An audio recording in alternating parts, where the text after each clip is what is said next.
بسم الله الرحمن الرحيم الحمد لله رب العالمين والعاقبة للمتقين والصلاة والسلام على رسول الله أما بعد السلام عليكم ورحمة الله تعالى وبركاته mana bu joyda biz sizlarga taklif qilgan Sarvjon, Jasurjon akalarimizni sa'y harakatlari bilan bu yerdagi bir halol bir rizq maqsadida bir tadbirkorlikni yo'lga qo'yib, aynan mana shu 2026-milodiy yilning boshlanishida mana shu ishlaydigan birga hamkasbalar, ular bilan hamkor tashkilotlar, ustalar har birlarini inshaalloh chaqirib bir ziyofat dasturxonini yozibdilar. Alloh taolo qilayotgan ziyofatlarni dargohida qabul aylasin.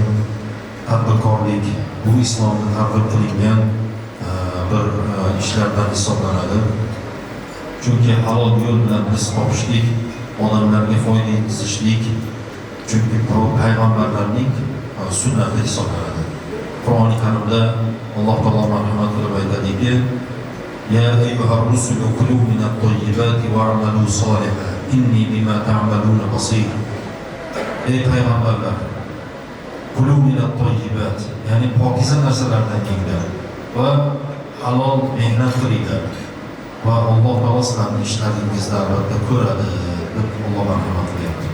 Demak, islomda tadbirkorlik qadrli, savobli kasblardan hisoblanadi. Agar bu shariatga muvofiq bo'lsa, agar shariatga nomuvofiq bir mahsulot sotilayotgan bo'lsa, biz buni aytishimiz kerak, harom mahsulotlar, ularni nimasi ham tadbirkorlik yo'li ham nojoiz hisoblanadi.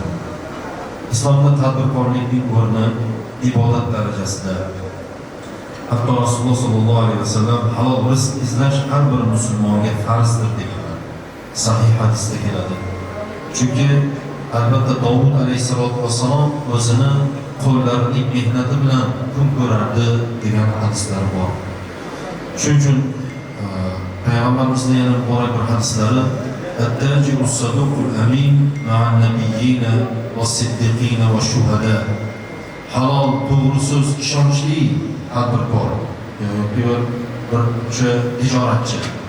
Ma'an nabiyyin, payg'ambarlar bilan, siddiqlar bilan, shahidlar bilan birga bo'ladi degan Rasulullohning hadislari. Qarangki, bu payg'ambarlarning martabalariga hamma ham yetavermaydi. Payg'ambarlarning martabalari juda baland martaba. Bu oddiy bir dunyodagi mansab emas. Chunki Xudoning o'zi o'sha martabani ato etadi. Shuning uchun mana rizqni talab qilishlikda bu ukalarimiz mana shunday bir halol bir nimalarni, kasblarni yo'lga qo'ygan ekanlar. Alloh taolo o'zi dargohida qabul qilsin. Inshaalloh hozir kelinglar, bir Qur'on tilovatini bir o'qib, tinglab, undan keyin mana shu hozirgi ehsonimizni, mana shu ziyofatni haqqini ado etgan bo'lamiz va mana shu ukalarimizni ham bir haqlariga xolisonliklar bir Alloh taolodan mana shu yana ishlariga, kasb-korlariga bir duo qilib qo'ysak, inshaalloh maqsadga muvofiq bo'ladi. Assalomu alaykum va rahmatullohi taala va barakatuh. A'udhu billahi minash shaytonir rajim.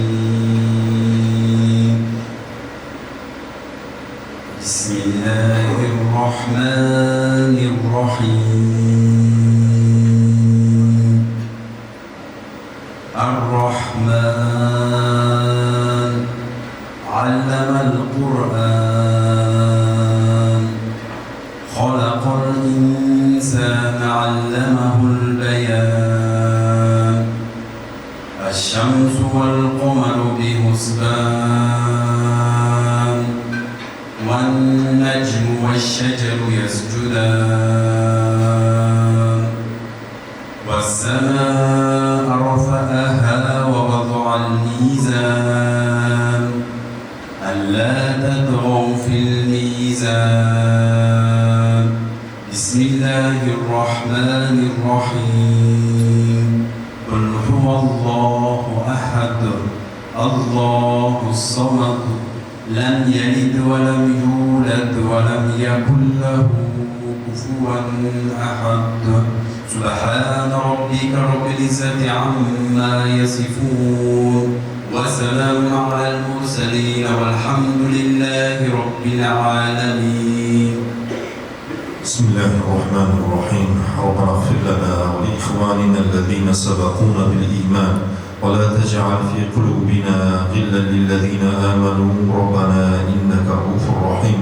Mübarek ay, mübarek günlerde paytaharat, ihlas muhabbet ile bu kılıp birliğen ihsanlarını okulingan ayet-i kerime, ayetilingan masale-i masail, hadis-i şeriflerimizde Allah'ın her bir ayet bu harflerde beraber özün derecelerimizi ko'tarib, gunohlarimizni mag'firat aylab, nomai amal daftarlarimizga savoblarni yozdirgin, qalbimizni iymon, islom, Qur'on nuri bilan munavvar qilgin.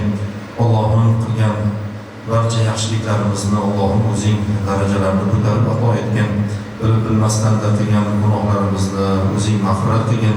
Kunduzi oshkora qilib turgan barcha yaxshiliklarimizni, savobli amallarimizni o'zing Parvardigor savoblarni o'zing Parvardigor darajatlarni muvoafaqatan o'zing ko'targin.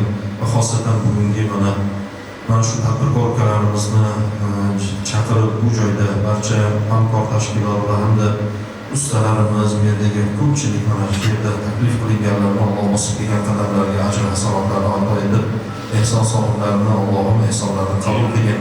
Ey mehribon Parvardigor, ota-onalarimizni o'tganlarni o'zing rahmatingga olgin, hayotdagilarni salomat qilgin. Uzoq umr va sihat salomatlikda boshlarimizga duogo'y bo'lishlarni o'zing nasib ayla. Oila a'zolarimizni tinchligin, o'zing mamlakatimizni ravnaqini bundan ham baland-balandlarga ko'targin. Mamlakatimizdagi turli xil sohalarda islohotlar bo'lib turibdi. Alloh taolo bu islohotlarni Allohning tadbirkorlarimiz uchun mana shunday saxovatpeshin ukalarimizni Allohim doimo qo'llarini baland qilgin, rizqlarini ulug' qilgin, turli balo ofat shikastlardan, yomon ko'zirlik ta'sirlardan Allohing asragin. Ey Alloh, bizlarga halol rizqlarni o'zing ato etgin. Halol rizqlarimizga o'zing baraka bilan bergin. Qarzdorlarimizga qarzlardan qutulishlik uchun ularga ham imkoniyat ato etgin. Parvardigor, boshga mushkul tushganlarimizni mushkullarni oson qilgin. Bemorlarimizni dardlariga o'zing shifo ato etgin. Va sallallohu ta'ala ala xalqihi Muhammadin va ala alihi va ashabihi ajma'in bi rahmatika ya